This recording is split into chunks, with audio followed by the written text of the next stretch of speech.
From sheet music to streaming, from ownership to algorithms, our journey through the evolution of music rights has shown how every technological leap reshapes creativity, access, and the logic of fairness. Now, we stand at the edge of a new frontier, artificial intelligence. Machines can learn from millions of human creations and generate music, images, or words in seconds. In doing so, these technologies challenge the very foundations of copyright and force us to address a complex question. When creativity becomes computational or is heavily assisted by machines, what remains human? In this final chapter of our series, we explore how European law is responding to this new reality, from text and data mining rules to recently adopted provisions in the AI Act from 2024, and how creators can remain visible and protected in this automated world. Before machines can generate anything, machine must learn. This learning process occurs through a technical mechanism that implies the ingestion and processing of large amounts of data. As current debates are showing, such preliminary activities performed by machines might easily qualify as text and data mining, or TDM. This is the automated computational analysis of large collections of digital information to identify patterns, trends, or relationships. In the context of music, this could mean analyzing dozens of thousands of songs or recordings to detect rhythm patterns, chord progressions, or production styles that will later train an artificial intelligence model. In 2019, the European Union introduced 2 mandatory copyright exceptions for text and data mining through this so-called Digital Single Market Directive. These copyright exceptions aim to foster research, innovation, market integration, and legal certainty. These rules, that's important to emphasize, predate the generative AI surge. Yet today, they sit at the center of disputes about large-scale scraping and ingesting of creative works. As a general principle in copyright law, where no exception applies, a license is required for the use of a copyright work to be legitimate. So the dilemma is, do TDM exceptions apply to the training of machines based on scraping and ingesting large volumes of copyright works? And if not, how shall AI developers obtain a license for the use of these protected works? Article 3 of the DSM Directive allows research organizations and cultural heritage institutions to mine data for scientific purposes, provided they have lawful access. Most national transpositions follow this model, though details differ. Ireland, for instance, stands out. Irish law allows any person with lawful access to perform web crawling for non-commercial research, while imposing acknowledgement and notification duties, a progressive but difficult to enforce approach. Across the European Union, at least one principle is clear. Lawful access preserves right holders' ability to license catalogs while supporting genuine research. In a nutshell, Article 4 of the DSM Directive is broader than the previous provision. This provision permits text and data mining for any purpose, commercial or not, unless right holders explicitly reserve their rights under Article 4, Paragraph 3 of the DSM Directive. This rights reservation requirement has caused uncertainties at the national level. It is still unclear, under the laws of the European Union member states, what should count as an effective reservation. Some states require machine-readable notices from copyright holders, others are looser or just vague. In September 2024, the Hamburg Regional Court in Germany ruled in its Lion case that machine readability is a dynamic concept reflecting the state of technological development. Therefore, if crawlers are capable of reliably detecting a natural language reservation, courts might recognize such notices as sufficient TDM, so-called opt-outs. For composers, performers, and record labels, this uncertainty makes it hard to know whether a simple website notice, metadata, or only a robot's TXT file, which is considered the standard option for machine-readable opt-outs, actually outlaws scraping. If we consider what has been said so far, it is easy to understand that a central question in this domain is whether large-scale AI training qualifies as TDM under Article 4 or falls outside its scope. On the one hand, the answer could be affirmative if we consider TDM as computational analysis, as suggested under the DSM directive.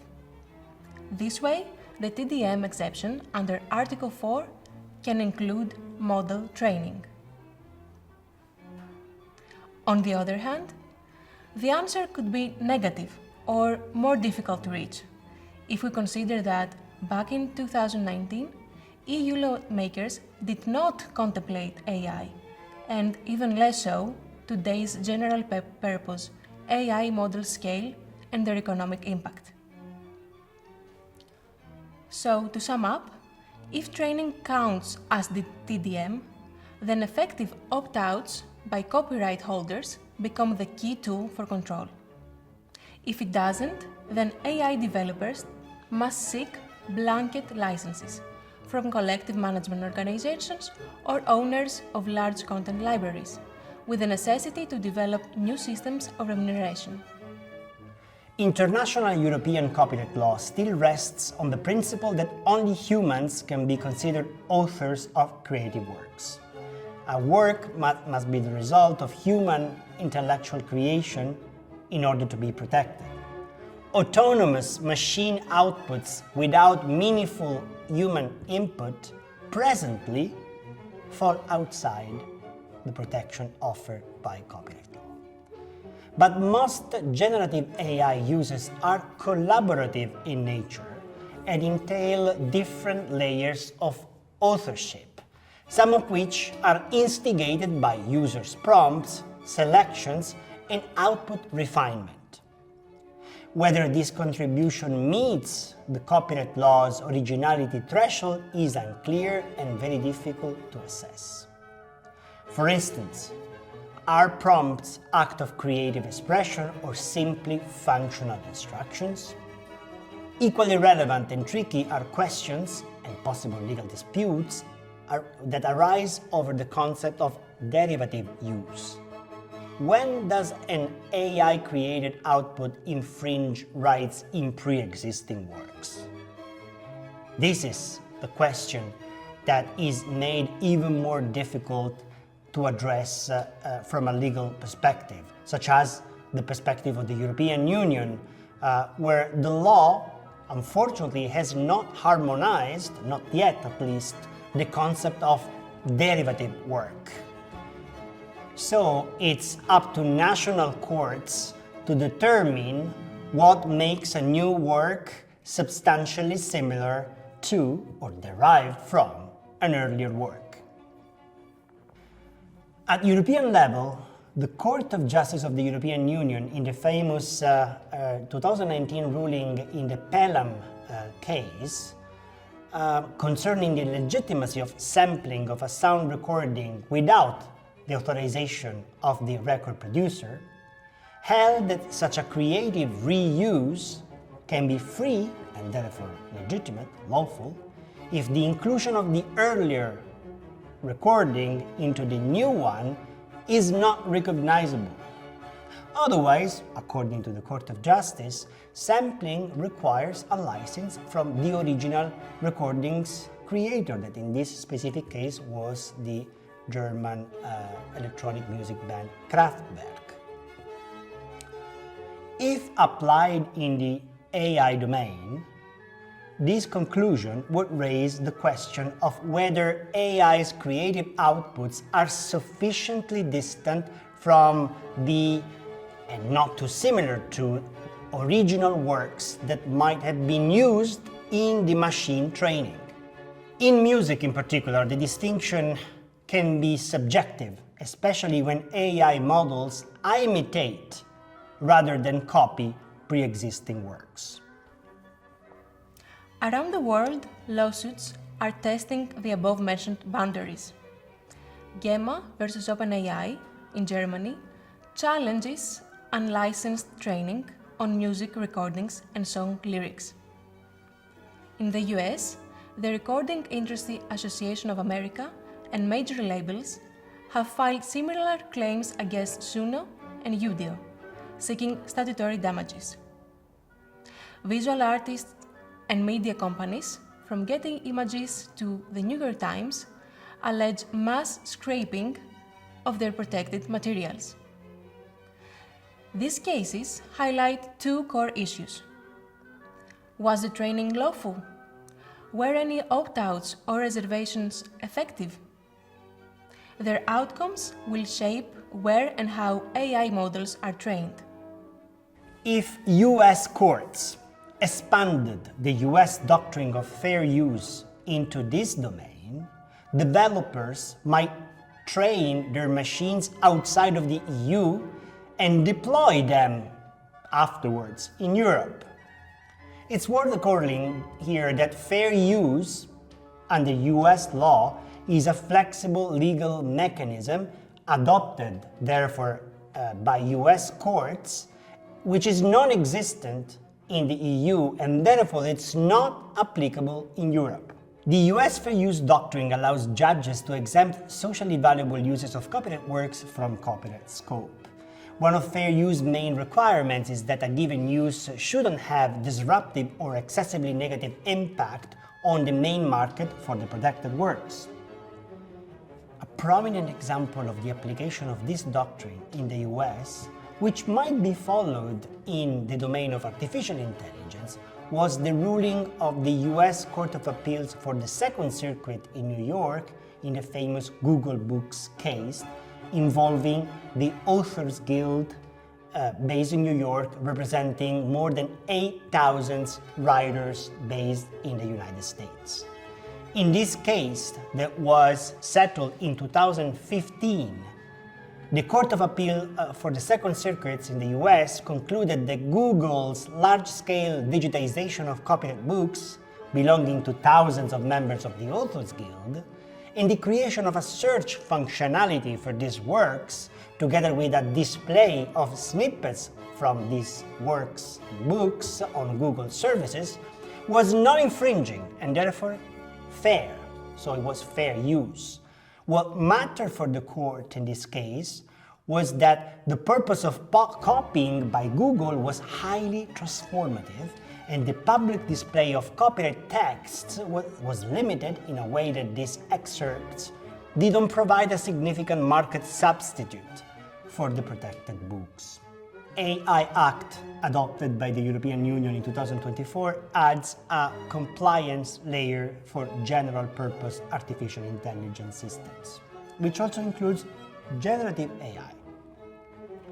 This act says, under its Article 53, Paragraph 1, letter C, that AI providers should adopt a copyright compliance policy, particularly with regard to respecting the right holders' opt-outs contemplated in the Digital Single Market Directive under Article 4 that we mentioned earlier.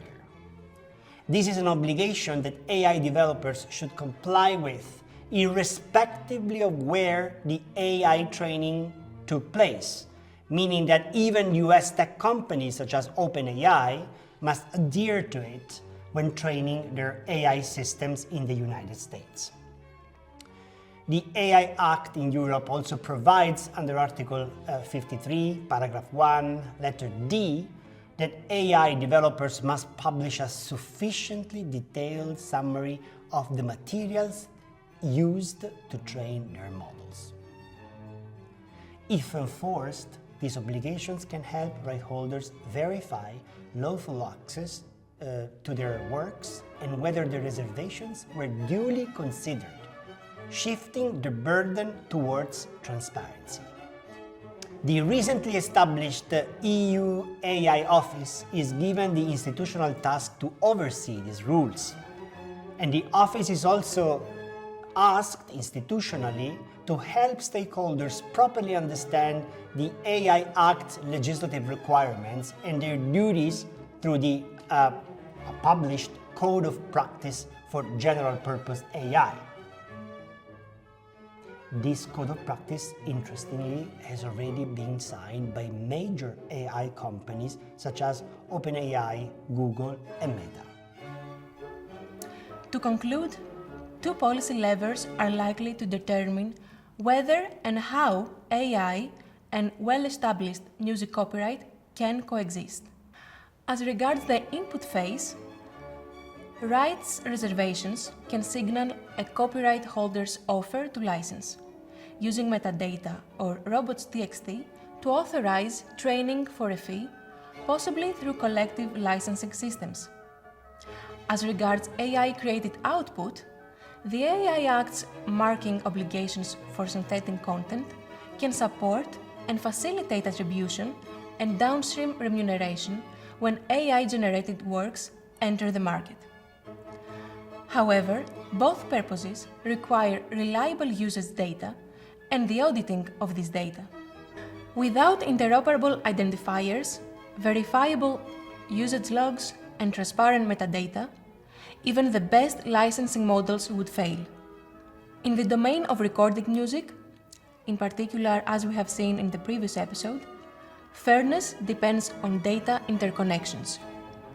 With several layers of rights and their respective co-owners, every creative contribution can be recognized and properly remunerated only through interoperable identifiers, matched repertoires, and verifiable logs. Without this data-sharing infrastructure, fair remuneration remains out of reach. As our exploration of digital rights awareness comes to an end, one truth stands out. Every leap, every change in technology forces us to redefine fairness. From the birth of authors' rights to the age of algorithms, the story of music has always been a story of adaptation of laws, catching up with innovation and of creators fighting to stay visible in an ever-changing landscape. Artificial intelligence may be the newest disruptor, but the question remains the same. How do we ensure that creativity, at least human creativity, continues to be recognized, rewarded, and respected? This is not the end of the discussion, it's only the beginning of a new conversation. We invite you to watch or revisit all the episodes we produced in this series and to keep exploring how technology, law, and creativity can coexist in a fair and human-centered digital future. Because fairness, like music itself, must be constantly recreated and reconsidered.